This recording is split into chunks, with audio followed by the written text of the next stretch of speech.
Hi friends, ಎಲ್ಲರಿಗೂ ಜಯ ಕುಟುಂಬ ವ್ಲಾಗ್ಸ್ಗೆ ಸ್ವಾಗತ. ಎಲ್ಲರೂ ಹೇಗಿದ್ದೀರಿ? ನಾನ್ ಚೆನ್ನಾಗಿದ್ದೀನಿ. ನೀವು ಹೇಗಿದ್ದೀರಾ? ಆಸೆ ಧಾರಾವಾಹಿಯಲ್ಲಿ ಇಂದಿನ ಸಂಚಿಕೆಯಲ್ಲಿ ಏನಾಗುತ್ತೆ ಅಂತ ಪೂರ್ತಿಯಾಗಿ ನೋಡ್ಕೊಂಡು ಬರೋಣ.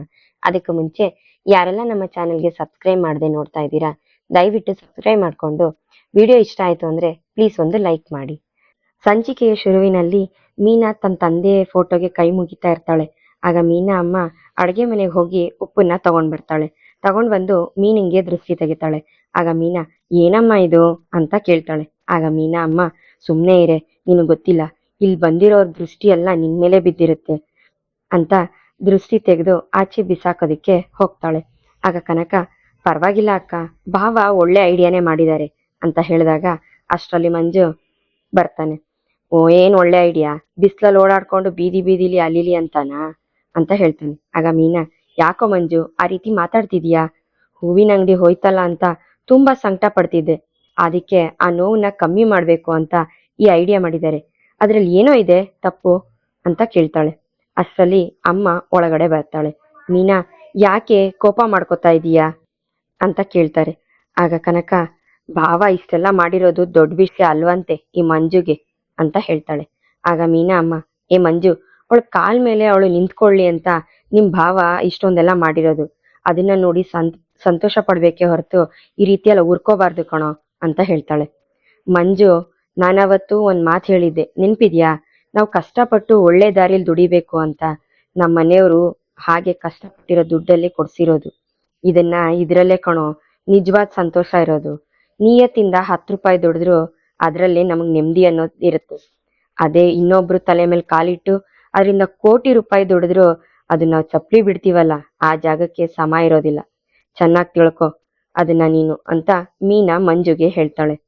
ಆಗ ಕನಕ, ಅವನ್ಗೆ ಯಾಕೆ ಹೇಳ್ತೀಯ ಬಿಡಕ್ಕ, ಅವನ್ ಯಾವಾಗ್ಲೂ ಇದ್ದಿದ್ದೆ. ಭಾವ ಮಾಡಿರೋ ಮೊಬೈಲ್ ಫ್ಲವರ್ ಶಾಪ್ ಐಡಿಯಾ ತುಂಬಾ ಚೆನ್ನಾಗಿದೆ. ಇದೇನಾದ್ರೂ ಕ್ಲಿಕ್ ಆಯ್ತು ಅಂದ್ರೆ ಇನ್ನಷ್ಟು ಗಾಡಿ ತಗೊಂಡು ಬಾಡಿಗೆ ಬಿಡ್ಬೋದಲ್ವಾ ಅಂತ ಖುಷಿ ಪಡ್ತಾಳೆ. ಆಗ ಮೀನಾ, ಅದೇ ಯೋಚನೆಯಲ್ಲಿದ್ದಾರೆ ಕನಕ ಅಂತ ಹೇಳ್ತಾಳೆ. ಸೂಪರ್ ಅಕ್ಕ, ಭಾವ ಕಾರ್ ಓಡಿಸ್ತಿದ್ದಾರೆ, ನೀನು ಬೈಕ್ ಓಡಿಸ್ತಿದ್ಯಾ, ನಿಮ್ಮಿಬ್ರು ಜೋಡಿ ಸೂಪರ್. ಅಮ್ಮ ಅಕ್ಕ ಮತ್ತೆ ಭಾವಿನ ಜೋಡಿಗೆ ದೃಷ್ಟಿ ತೆಗಿಬೇಕು ಅಂತ ಕನಕ ಹೇಳ್ತಾಳೆ. ಏ ಸುಮ್ನಿರೆ ಅಂತ ಮೀನಾ ಕನಕನಿಗೆ ಹೇಳ್ತಾಳೆ. ಮೀನಾ ಅಂತ ಗಂಡನ್ ಪಡೆಯೋದಿಕ್ಕೆ ಅದೃಷ್ಟ ಮಾಡಿದೆ ಕಣೆ, ನಿಜವಾಗ್ಲೂ ಪುಣ್ಯ ಮಾಡಿದೆ ಕಣೆ ಅಂತ ಮೀನಾ ಅಮ್ಮ ಖುಷಿ ಪಡ್ತಾಳೆ. ಆಗ ನಗ್ತಾ ಮಂಜು, ಪುಣ್ಯ ಮಾಡಿದಾಳೆ. ಈ ಬಿಸ್ನೆಸ್ ಅಲ್ಲಿ ಅಕ್ಕ ತುಂಬಾ ಚೆನ್ನಾಗಿ ದುಡಿತಾ ಇದ್ದಾಳೆ. ಈ ಸಂಪಾದನೆ ಅವ್ರ ಕೈ ಬಿಟ್ಟು ಎಲ್ಲಿ ಹೋಗುತ್ತೋ ಅಂತ ಇಷ್ಟ ಇಲ್ಲ, ಅದಕ್ಕೋಸ್ಕರ ಈ ರೀತಿ ಏನೇನೋ ಐಡಿಯಾ ಮಾಡ್ತಿದ್ದಾರೆ ಅಷ್ಟೇ ಅಂತ ಹೇಳ್ತಾನೆ. ಮಂಜು, ಅವ್ರ ಬಗ್ಗೆ ಕೇವಲವಾಗಿ ಮಾತಾಡಿದ್ರೆ ನಾನ್ ಸುಮ್ನಿರಲ್ಲ ಕಣೋ. ಅವರು ನನ್ನ ಸಂತೋಷಕ್ಕೋಸ್ಕರ ಈ ರೀತಿ ಮಾಡಿದ್ದಾರೆ ಹೊರತು ಸಂಪಾದನೆಗೋಸ್ಕರ ಅಲ್ಲ ಅಂತ ಕೋಪದಲ್ಲಿ ಮೀನಾ ಹೇಳ್ತಾಳೆ.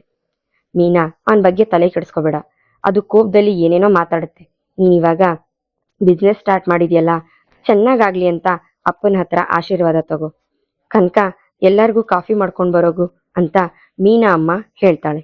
ಮನೋಜ್ ಹಳೆ ಲವರು ಛಾಯಾ ಬಗ್ಗೆ ವಿಚಾರಿಸೋದಕ್ಕೆ ಅಂತ ಒಂದು ಟ್ರಾವೆಲ್ ಏಜೆನ್ಸಿಗೆ ಬರ್ತಾರೆ. ಆಗ ಆ ಏಜೆನ್ಸಿಯವರು, ಯಾವ್ದಾದ್ರು ಟೂರ್ ಪ್ಯಾಕೇಜಸ್ ನೋಡ್ತಿದ್ದೀರಾ ಸರ್ ಅಂತ ಅಂದಾಗ ಮನೋಜ್, ಇಲ್ಲ, ನಮ್ಗೆ ಛಾಯಾ ಅನ್ನೋರ್ ಬಗ್ಗೆ ಕೆಲವು ಇನ್ಫಾರ್ಮೇಶನ್ ಬೇಕಿತ್ತು, ಅದಕ್ಕೋಸ್ಕರ ಬಂದಿದೀವಿ. ಇದಕ್ಕೂ ಮುಂಚೆ ನಾನು ಮತ್ತೆ ಛಾಯಾ ಇಬ್ರು ಜೊತೆಗೆ ಬಂದು ಕೆನಡಾಗೆ ಟಿಕೆಟ್ ಬುಕ್ ಮಾಡಿದ್ದೆ ಇಲ್ಲಿ ಅಂತ ಹೇಳಿದಕ್ಕೆ ಮೊಬೈಲ್ ಅಲ್ಲಿರೋ ಅವಳ ಫೋಟೋನ ಏಜೆನ್ಸಿ ಅವ್ರಿಗೆ ತೋರಿಸ್ತಾನೆ.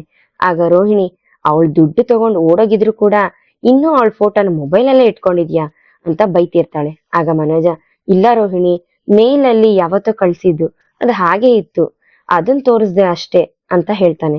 ಆಗ ಏಜೆನ್ಸಿಯವರು, ಫೋಟೋ ನೋಡಿಲ್ಲ ಸರ್, ಇವರು ನಮ್ಗೆ ಗೊತ್ತಿಲ್ಲ, ಈಗ ಇವ್ರ ಬಗ್ಗೆ ನಿಮ್ಗೆ ಏನ್ ತಿಳ್ಕೊಳ್ಬೇಕಾಗಿತ್ತು ಅಂತ ಕೇಳಿದಾಗ ರೋಹಿಣಿ, ಇದೇ ಏಜೆನ್ಸಿಯಿಂದ ಅವ್ರು ಕೆನಡಾಗೆ ಹೋಗಿರೋದು, ಹಾಗಾದ್ರೆ ಅಲ್ಲಿನ ಅಡ್ರೆಸ್ ನ ಅವರು ಇಲ್ಲಿ ಮೆನ್ಷನ್ ಮಾಡೇ ಇರ್ತಾರಲ್ವಾ, ಅವರು ಎಲ್ಲಿದ್ದಾರೆ ಅಂತ ತಿಳ್ಕೊಬೇಕಾಗಿತ್ತು ಅಂತಾಳೆ.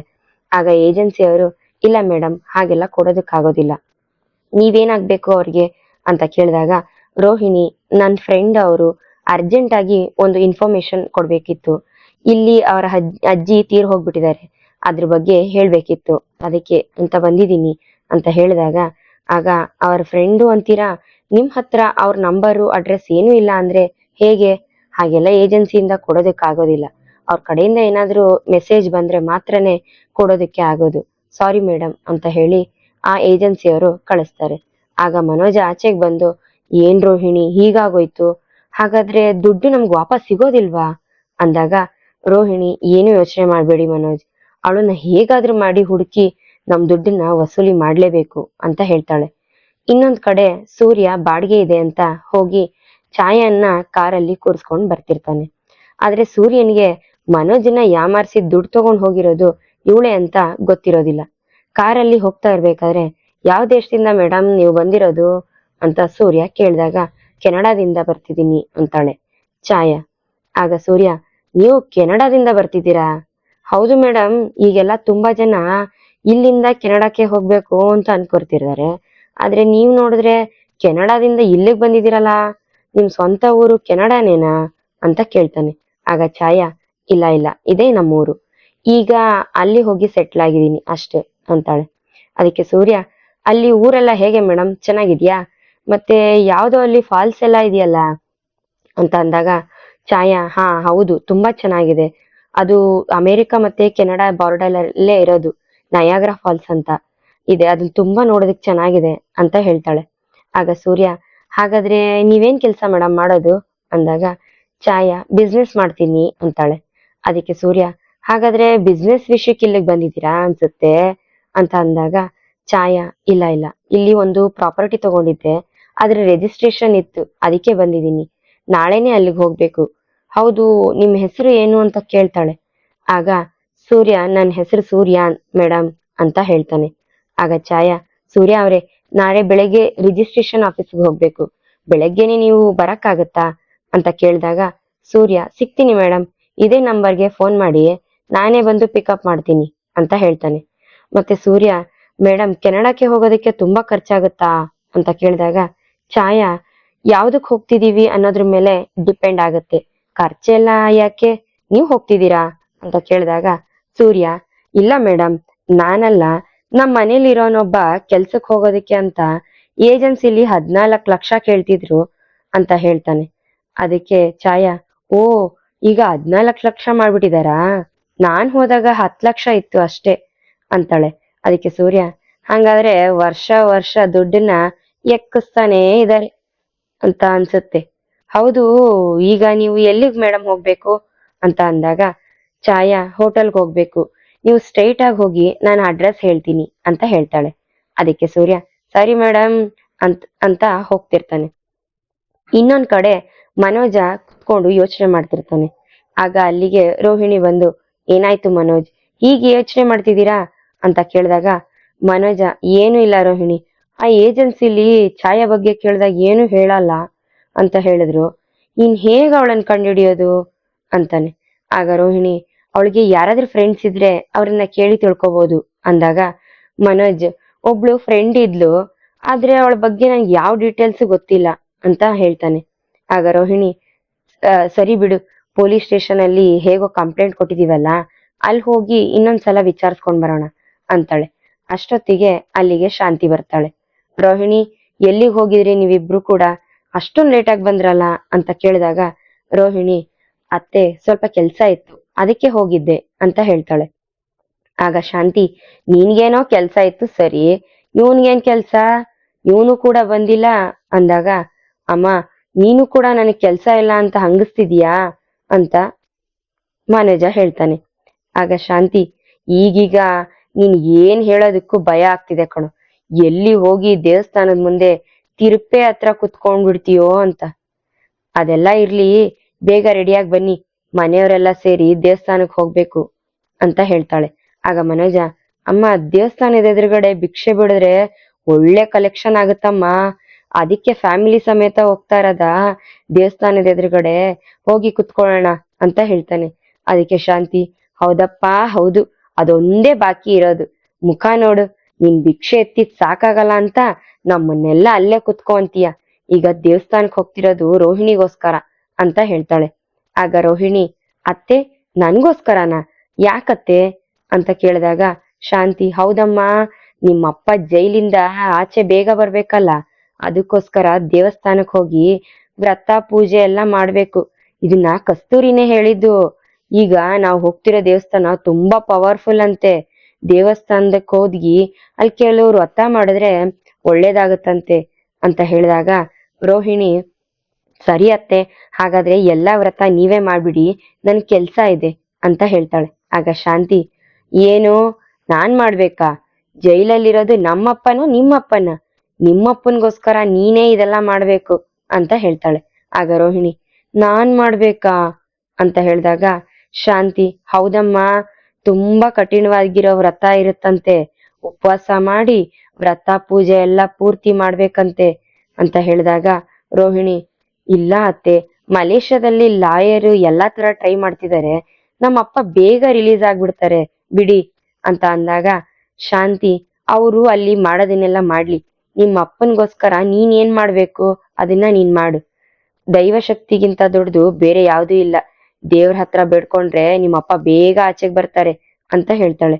ಆಗ ಮನೋಜ, ಅಮ್ಮ, ದೇವ್ರೇನ್ ಮಲೇಷ್ಯಾದಲ್ಲಿ ಜಡ್ಜ್ ಆಗಿದಾರಾ ಅಂತ ಕೇಳ್ತಾನೆ. ಶಾಂತಿಯಾಗ, ಏ ಮುಚ್ಚೋ ಬಾಯಿ, ಮಾತಾಡಿ ಮಾತಾಡಿ ಈ ಪರಿಸ್ಥಿತಿಗೆ ಬಂದಿರೋದ್ ನೀನು. ದೇವ್ರ ವಿಷಯದಲ್ಲಿ ಆಟ ಎಲ್ಲ ಆಡಬಾರ್ದು ಅಂತ ಹೇಳಿ, ನೋಡಮ್ಮ ರೋಹಿಣಿ, ನೀನು ಕಠಿಣವಾದ ವ್ರತನ ಒಂದು ಮಂಡಲ ಇರ್ಬೇಕಂತೆ ಅಂತ ಹೇಳ್ತಾಳೆ. ಆಗ ಮನೋಜ, ಮಂಡ್ಲನ ಏನಮ್ಮ ಅದು ಹಂಗಂದ್ರೆ ಅಂತ ಕೇಳ್ತಾನೆ. ಹಾಗ್ ಕೇಳಿದಾಗ ಶಾಂತಿ, ಒಂದು ಮಂಡ್ಲ ಅಂದ್ರೆ 48 ದಿನ ಕಣೋ. ಅಷ್ಟು ದಿನಾನು ರೋಹಿಣಿ ಚಾಪೆ ಮೇಲೆಯೇ ಮಲಗ್ಬೇಕು, ನಾನ್ ವೆಜ್ ಏನು ತಿನ್ಬಾರ್ದು, ಬರೀ ಒಂದು ಹೊತ್ತು ಊಟ ಮಾತ್ರ ಮಾಡ್ಬೇಕು, ಅದು ಕೂಡ ಸೂರ್ಯ ಮುಳುಗದ್ಮೇಲೆ. ಅರ್ಥ ಆಯ್ತಾ? ಬೇಗ ರೆಡಿಯಾಗಿ ಬನ್ನಿ, ಮೊದ್ಲು ದೇವಸ್ಥಾನಕ್ ಹೋಗೋಣ ಅಂತ ಹೇಳಿ ಹೋಗ್ತಾಳೆ. ಆಗ ರೋಹಿಣಿ, ಏನ್ ಮನೋಜ್ ಹೀಗ್ ಹೇಳ್ಬಿಟ್ರು, ಹೀಗ್ ಹೇಳಿ ಹೋಗ್ತಿದಾರೆ, ನನ್ ಕೈಲಿ ವ್ರತ ಎಲ್ಲ ಮಾಡೋಕ್ ಆಗೋದಿಲ್ಲ, ನೀವು ಹೋಗಿ ಅತ್ತೆ ಹತ್ರ ಮಾತಾಡಿ ಅಂತ ಬೈತಿರ್ತಾಳೆ. ಆಗ ಮನೋಜ, ರೋಹಿಣಿ, ಅಮ್ಮ ಈ ವಿಷಯದಲ್ಲಿ ತುಂಬಾ ಸ್ಟ್ರಿಕ್ಟ್, ಯಾರ್ ಮಾತು ಕೇಳಲ್ಲ ಅಂದಾಗ, ಅದೆಲ್ಲ ನನಗ್ ಗೊತ್ತಿಲ್ಲ, ಹೋಗಿ ಆಗಲ್ಲ ಅಂತ ಹೇಳಿ ಅಂತಾಳೆ ರೋಹಿಣಿ. ಈ ಕಡೆ ಶಾಂತಿ ಎಲ್ಲರನ್ನು ಕರೆದು ಬೇಗ ರೆಡಿಯಾಗಿ ಎಲ್ಲ ಫ್ಯಾಮಿಲಿ ಸಮೇತ ದೇವಸ್ಥಾನಕ್ಕೆ ಹೋಗ್ಬೇಕು ಅಂತ ಹೇಳ್ತಾಳೆ. ಆಗ ರವಿ, ಯಾಕಮ್ಮ ಈಗ ದೇವಸ್ಥಾನಕ್ಕೆ ಅಂತ ಕೇಳ್ತಾಳೆ. ಶಾಂತಿ, ಬೀಗರಿಗೋಸ್ಕರ ಕಣೋ, ಅವ್ರು ಬೇಗ ಮನೆಗ್ ಬರೋ ತರ ಆಗ್ಲಿ ಅಂತ ಹೇಳ್ತಾಳೆ. ಅದಕ್ಕೆ ಶ್ರುತಿ, ಅತ್ತೆ, ಅಪ್ಪನ್ಗೋಸ್ಕರನ? ಅದ್ಯಾಕೆ? ಅಲ್ಲ ಅತ್ತೆ, ದೇವಸ್ಥಾನಕ್ಕೆ ಹೋಗ್ಬೇಕು, ಆದ್ರೆ ಒಂದ್ ಫೋನ್ ಮಾಡಿದ್ರೆ ಅವರೇ ಇಲ್ಲಿಗೆ ಬಂದ್ಬಿಡ್ತಾರಲ್ಲ ಅಂತ ಹೇಳಿದಾಗ ಶಾಂತಿ, ಅಯ್ಯೋ, ನಿಮ್ಮ ಅಪ್ಪನ್ಗೋಸ್ಕರ ಅಲ್ಲಮ್ಮ, ರೋಹಿಣಿ ಅವ್ರ ಅಪ್ಪನ್ಗೋಸ್ಕರ. ಅವರು ಈಗ ಜೈಲಲ್ಲಿದಾರಲ್ಲ, ಅವ್ರು ಬೇಗ ಬರ್ಬೇಕು ಅಂತ ರೋಹಿಣಿಗೆ ಕಂಕಣ ಕಟ್ಟಿಸಿನೇ ವ್ರತ ಮಾಡಿಸ್ತಿದೀನಿ ಅಂತ ಹೇಳ್ತಾಳೆ. ಆಗ ಮೀನಾ ಬಂದು, ರೋಹಿಣಿ ಅವ್ರೆ, ಕಂಕಣ ಕಟ್ಟಿಸ್ಕೊಂಡ್ರೆ 48 ದಿನ ವ್ರತ ಮಾಡ್ಬೇಕು, ಹೊತ್ತು ಊಟ ಮಾಡ್ಬೇಕು, ನಾನ್ ವೆಜ್ ಏನು ತಿನ್ಬಾರ್ದು, ನೆಲದ ಮೇಲೆ ಮಲ್ಕೋಬೇಕು, ಹಾಗೆ ಪಥ್ಯ ಕೂಡ ಇರಬೇಕು. ಇದೆಲ್ಲ ತುಂಬಾ ಕಷ್ಟ, ತುಂಬಾ ಜನ ಅರ್ಧದಲ್ಲೇ ಬಿಟ್ಬಿಡ್ತಾರೆ, ಇನ್ನು ಕೆಲವರಿಗೆ ಮೈ ಹುಷಾರಿಲ್ದಿರೋ ತರ ಆಗತ್ತೆ. ನೀವು ಬೇರೆ ಮಲೇಷ್ಯಾದಲ್ಲಿ ಹುಟ್ಟು ಬೆಳೆದಿದ್ದು ಅಂತಿದ್ದೀರಾ, ಇದೆಲ್ಲ ಮಾಡೋಕ್ ಆಗತ್ತಾ ನಿಮ್ ಕೈಯಲ್ಲಿ ಅಂತ ಕೇಳ್ತಾಳೆ.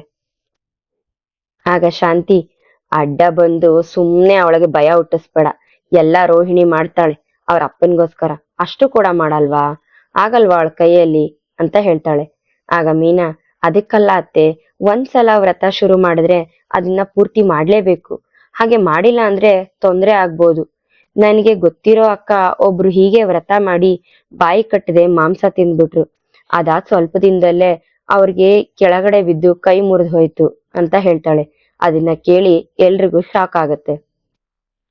ಆಗ ರೋಹಿಣಿ ಭಯ ಪಟ್ಕೊಂಡು, ಅತ್ತೆ, ನನಗೋಸ್ಕರ ಯಾಕತ್ತೆ ಇಲ್ಲ ಕಷ್ಟ ಪಡ್ಬೇಕು ಅಂದಾಗ ಶ್ರುತಿ ಬಂದು, ಇಲ್ಲ ರೋಹಿಣಿ ಅವರೇ, ಮೀನಾ ಹೇಳೋದ್ ನೋಡಿದ್ರೆ ನಿಮ್ ಮಾತ್ರನೇ ಕಷ್ಟ ಆಗತ್ತೆ, ಆಗೋದು ನಮಗಲ್ಲ ಅಂತ ಹೇಳ್ತಾಳೆ.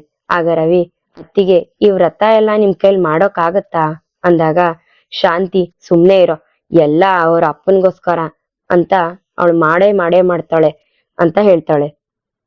ಆಗ ಶ್ರುತಿ, ಅತ್ತೆ, ರೋಹಿಣಿ ಅವ್ರ ಅಪ್ಪ ಹೊರಬರ್ಬೇಕು ಅಂತಂದ್ರೆ ಅವ್ರ ಮೇಲೆ ತಪ್ಪಿಲ್ಲ ಅಂತ ಲೀಗಲ್ ಆಗಿ ಪ್ರೂವ್ ಆಗ್ಬೇಕಿದ್ರೆ ಸಾಕು, ಅದಕ್ಕೆ ಅಂತ ರೋಹಿಣಿ ಅವರು ಊಟ ಮಾಡದೇ ಇದ್ರೆ ಅವ್ರ ಅಪ್ಪ ಹೇಗತ್ತೆ ಹೊರಗಡೆ ಬರೋದಕ್ಕಾಗತ್ತೆ, ಸ್ವಲ್ಪ ಕೂಡ ಲಾಜಿಕ್ ಇಲ್ಲ ಅಂತ ಹೇಳ್ತಾಳೆ.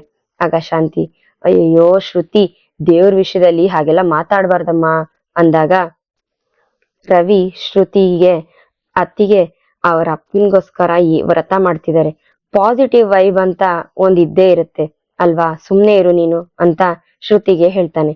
ಆಗ ಶ್ರುತಿ, ರವಿ, ಇದೆಲ್ಲ ನಾನು ಕೂಡ ನಂಬ್ತೀನಿ ಅಂದಾಗ ರಂಗನಾಥ್ ಅವರು ಅಡ್ಡ ಬಂದು, ಏನೇ ಮಾಡಿದ್ರು ಕೂಡ ನಂಬಿಕೆ ಇಟ್ಟು ಮಾಡ್ಬೇಕಮ್ಮ, ಆಗ್ಲೇ ಆಗ್ಬೇಕಾಗಿರೋದು ಒಳ್ಳೇದಾಗೋದು, ರೋಹಿಣಿ ಅವ್ರ ಅಪ್ಪ ಕೂಡ ನಮ್ ಮನೆಯವರೇ, ಆದ್ರೆ ಅವ್ರ ಅಪ್ಪ ನಾವು ಯಾರು ನೋಡ್ಲೇ ಇಲ್ಲ ಅಷ್ಟೇ. ರೋಹಿಣಿ ಅವ್ರ ಅಪ್ಪನಿಗೋಸ್ಕರ ವ್ರತ ಮಾಡ್ತಿದ್ದಾಳೆ ಅಂದ್ರೆ ಇಡೀ ಕುಟುಂಬ ಅವಳಿಗೆ ಜೊತೆಯಾಗಿರ್ಬೇಕು ಅಂತಾರೆ. ಆಗ ಶಾಂತಿ, ರೀ, ಕುಟುಂಬ ಪೂರ್ತಿ ಬೇಡ್ಕೊಂಡ್ರೆ ಮಾತ್ರ ಇದಕ್ ಫಲ ಸಿಕ್ಕುತ್ತಂತೆ, ಒಬ್ರು ಕೂಡ ತಪ್ಪಿಸ್ಕೊಳೋ ಹಾಗಿಲ್ಲ, ನಿಮ್ ಮಗನ್ಗೂ ಹೇಳ್ಬಿಡಿ ಅಂತಾಳೆ. ಅದಕ್ಕೆ ರಂಗನಾಥ್ ಅವರು ಮೀನಾನ ಕರೆದು, ಸೂರ್ಯ ಯಾವಾಗ ಬರ್ತಾನಮ್ಮ, ನಿನ್ಗೇನಾದ್ರೂ ಗೊತ್ತೇನಮ್ಮ ಅಂದಾಗ, ಮೀನಾ, ಯಾವ್ದೋ ಬಾಡಿಗೆ ಇದೆ ಅಂತ ಹೋದ್ರು ಮಾವ, ಯಾವಾಗ ಬರ್ತಾರೋ ಗೊತ್ತಿಲ್ಲ. ರೋಹಿಣಿಗೋಸ್ಕರ ಬರೋದಿಕ್ ಹೇಳಿದ್ರೆ ನಾನ್ ಬಂದ್ರೆ ಅವ್ರ ಅಪ್ಪ ಜೈಲಿಂದ ಹೊರಗ್ ಬಂದ್ಬಿಡ್ತಾರಾ ಅಂತ ಕೇಳ್ತಾರೆ ಅಂತ ಹೇಳ್ತಾಳೆ. ಆಗ ರಂಗನಾಥ್ ಅವರು, ಹಾಗಂದ್ರೆ ಹೇಗಮ್ಮ ಮೀನಾ, ಅವನು ಕೂಡ ಈ ಫ್ಯಾಮಿಲಿ ಅವನೇ ಅಲ್ವಾ, ನಾನ್ ಹೇಳ್ದೆ ಅಂತ ಬರೋದಕ್ಕೆ ಹೇಳಮ್ಮ ಅಂತ ಹೇಳ್ತಾರೆ. ಆಗ ಮೀನಾ, ಸರಿ ಮಾವ, ಫೋನ್ ಮಾಡ್ತೀನಿ ಅಂತ ಹೋಗ್ತಾಳೆ. ಆಗ ಶಾಂತಿ, ಎಲ್ಲ ಹೋಗಿ ಬೇಗ ಬೇಗ ರೆಡಿಯಾಗಿ ಬನ್ನಿ ಅಂತ ಎಲ್ರನ್ನು ಕಳಿಸ್ತಾಳೆ.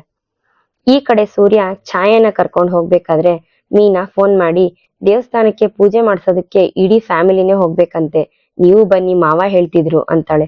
ಆಗ ಸೂರ್ಯ, ಹೇಗಮ್ಮ ಬರೋದು, ಕಷ್ಟ, ಕಸ್ಟಮರ್ನ ಬೇರೆ ಇದ್ದಾಗ ಅಂತ ಹೇಳಿದಾಗ ಅವ್ರನ್ನ ಬಿಟ್ಟು ಬನ್ನಿ, ಇಲ್ಲ ಅಂದ್ರೆ ದೇವಸ್ಥಾನಕ್ಕೆ ಮೊದ್ಲು ಬಂದು ಆಮೇಲೆ ಹೋಗಿ ಅಂತ ಹೇಳ್ತಾಳೆ. ಆಗ ಸೂರ್ಯ, ಮೀನಾ, ಮೊದ್ಲೇ ಹೇಳ್ದೆ ತಾನೆ, ಸುಮ್ನೆ ಏನೇನೋ ಹರಕೆ ಕಟ್ಕೋಬೇಡ ಅಂದಾಗ ಮೀನಾ, ನಾನಲ್ಲ ರೀ, ಅತ್ತೆ ಹರಕೆ ಮಾಡ್ಕೊಂಡಿದಾರಂತೆ, ರೋಹಿಣಿ ಅವರ ಅಪ್ಪ ಬೇಗ ಜೈಲಿಂದ ಆಚೆ ಬರ್ಲಿ ಅಂತ. ಅದಕ್ಕೆ ಸೂರ್ಯ, ಹರಕೆ ವ್ರತ ಎಲ್ಲ ಮಾಡಿದ್ರೆ ಅವ್ರ ಅಪ್ಪ ಜೈಲಿಂದ ಬಂದ್ಬಿಡ್ತಾನಾ ಅಂತ, ನನ್ನ ಯಾಕೆ ಕರಿತಿದ್ದಾರೆ, ಕಸ್ಟಮರ್ ಇದಾರೆ ಅಂತ ಹೇಳ್ತಾನೆ. ಆಗ ಮೀನಾ, ರೀ, 5 ನಿಮಿಷ, ಮಾವ ಹೇಳಿದಾರೆ ಇಡೀ ಫ್ಯಾಮಿಲಿನೇ ಹೋಗ್ಬೇಕಂತೆ, ನೀವು ಬರಲ್ಲ ಅಂದ್ರೆ ಫೋನ್ ಮಾವನ್ ಕೈ ಕೊಟ್ಬಿಡ್ತೀನಿ, ನೀವೇ ಹೇಳ್ಬಿಡಿ ಅಂತ ಹೇಳ್ತಾಳೆ. ಆಗ ಸೂರ್ಯ, ಬೇಡ ಬೇಡ, ಅಪ್ಪನ ಕೈಲಿ ಬೇಡ, ಅಪ್ಪ ಏನಾದ್ರು ಬೈಯೋದು, ನಾನ್ ಬರ್ತೀನಿ ಬಿಡು ಅಂತ ಹೇಳ್ತಾನೆ. ಆಗ ಸೂರ್ಯ ಈ ವಿಷಯದ ಬಗ್ಗೆ ಛಾಯಾ ಹತ್ರ ಹೇಳಿ, ಹೋಗೋ ದಾರಿಲಿ ದೇವಸ್ಥಾನ ಇರೋದು ಮೇಡಮ್, ನಮ್ ಕುಟುಂಬದವರೆಲ್ಲ ಕಾಯ್ತಿರ್ತಾರೆ, ಒಂದ್ 10 ನಿಮಿಷ ಅಷ್ಟೇ, ಹೋಗ್ ಬಂದ್ಬಿಡ್ತೀನಿ ಅಂದಾಗ ಛಾಯಾ, 10 ನಿಮಿಷ ತಾನೇ, ಪರವಾಗಿಲ್ಲ, ನಾನ್ ವೆಯ್ಟ್ ಮಾಡ್ತೀನಿ, ನಡೀರಿ ಅಂತ ಹೇಳ್ತಾಳೆ. ಇಲ್ಲಿಗೆ ಈ ಸಂಚಿಕೆ ವಿಡಿಯೋದೊಂದಿಗೆ ಮುಕ್ತಾಯವಾಗುತ್ತೆ. ಸೊ ನೋಡಿದ್ರಲ್ಲ ಫ್ರೆಂಡ್ಸ್, ಈ ಒಂದು ಸಂಚಿಕೆ ನಿಮಗೆ ಇಷ್ಟ ಆಗಿದೆ ಅಂತ ಅನ್ಕೊಂಡಿದೀನಿ. ಇಷ್ಟ ಆಗಿದ್ರೆ ಲೈಕ್ ಮಾಡಿ ಮತ್ತೆ ಸಬ್ಸ್ಕ್ರೈಬ್ ಆಗೋದನ್ನ ಮರಿಬೇಡಿ. ಈ ಒಂದು ಸಂಚಿಕೆ ಹೇಗಿತ್ತು ಅನ್ನೋದನ್ನ ಕಮೆಂಟ್ ಮೂಲಕ ತಿಳಿಸಿ. ಮತ್ತೆ ಮುಂದಿನ ಸಂಚಿಕೆಯೊಂದಿಗೆ ಭೇಟಿ ಆಗೋಣ. ಅಲ್ಲಿವರೆಗೂ Tata, bye bye, take care.